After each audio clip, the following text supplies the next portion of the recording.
Assalamualaikum, welcome back to another horror story.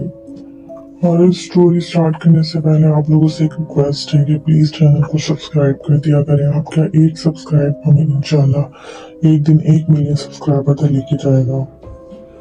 तो अब कहानी की तरफ चलते हैं। ये कहानी हमें राहित ने भेजी है और राहित के मुताबिक ये वाकया उन्होंने अपने वालिद से सुना, जो इस वक्त सिर्फ 10 से 12 साल के बच्चे थे।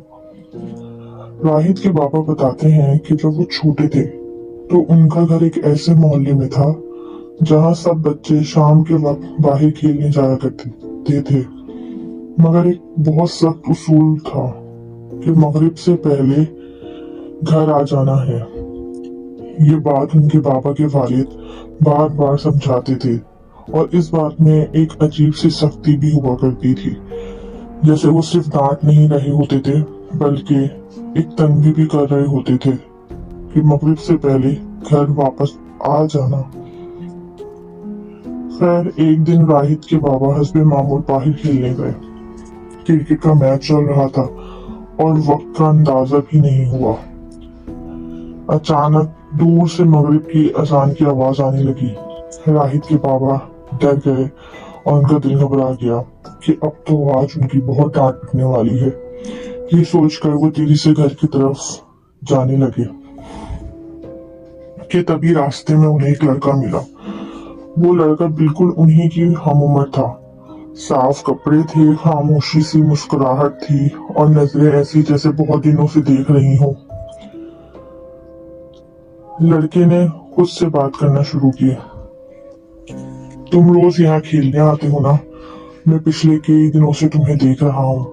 तुम अच्छे लगते हो, मेरे साथ कोई नहीं खेलता। राहित के बाबा चौंक गए। उन्होंने सोचा कि मैंने तो इसे कभी पहले देखा ही नहीं है, मगर ये मुझे इतने दिनों से कैसे जानता है? उन्होंने खुद से सवाल किया। फिर भी बचपन था, दिल नर्म था, बेवकूफी थी। उन्होंने कहा ठीक है, कल आऊंगा तो तुम्हारे साथ खेल लूंगा। लड़का मुस्कुरा दिया और बगैर कुछ कहे अंधेरे में गुम हो गया। खैर, अगला दिन अजीब इत्तेफाक हुआ। अगले दिन राहित के पापा वक्त पर ग्राउंड पहुंचे, मगर हैरत अंगेज तौर पर उनका कोई दोस्त नहीं आया था। इसे इत्तेफाक भी कह सकते हैं। खैर, पूरा मैदान भरा हुआ था मगर उनका हल्का खाली था।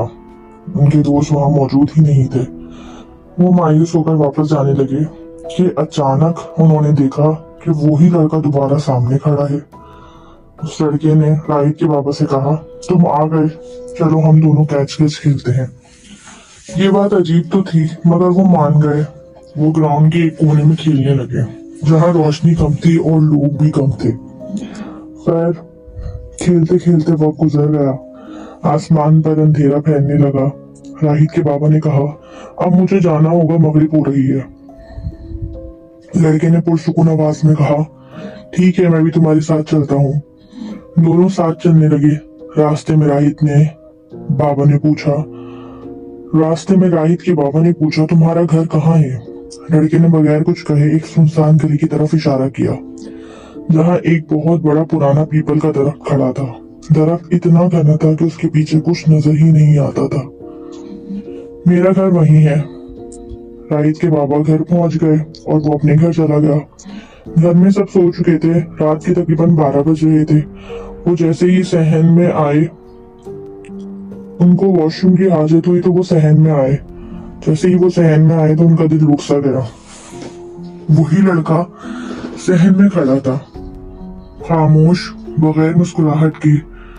राहित के बाबा ने पूछा, तुम यहाँ कैसे आए हो? लड़के ने आहिस्ता से कहा, मैं बस तुमसे मिलने आया था, तुम बहुत अच्छे हो, मैं अब जा रहा हूँ। और फिर वो लड़का आंखों के सामने गायब हो गया। ना ही कोई दरवाजा खुला, ना ही कदमों की आवाज आई, पर वहां कोई नहीं था। राहित कहते हैं उनके बाबा की चीख निकल गई और वहां उनके दादा आ गए आवाज से। दादा ने राहित के बाबा से पूछा कि क्या हुआ है और राहित के बाबा ने पूरा वाकया बताया। राहित के दादा ने नाराज होते हुए कहा, मैंने मना करा है मगरिब के वक्त बाहर रहने से। वो तो शायद कुछ अच्छा था जो नुकसान नहीं पहुंचाया, पर आइंदा कभी तुम वहां खेलने नहीं जाओगे। राहित कहते हैं, अब जब मैं जवान हो गया हूँ तो हमने वो एरिया देखा है, वहां आज भी पीपल का दरख्त है, पर उसके पीछे कोई भी घर नहीं है, वो सिर्फ एक घना दरख्त है। और आज भी लोग मना करते हैं कि यहाँ मगरिब के टाइम कोई ना रुके। तो ये थी राहित की कहानी। उम्मीद करती हूँ आप लोग को कहानी पसंद आई होगी, और अगर आप लोग को कहानी पसंद आई है तो प्लीज वीडियो को लाइक करिएगा, शेयर करिएगा, चैनल को सब्सक्राइब करना मत भूलिएगा।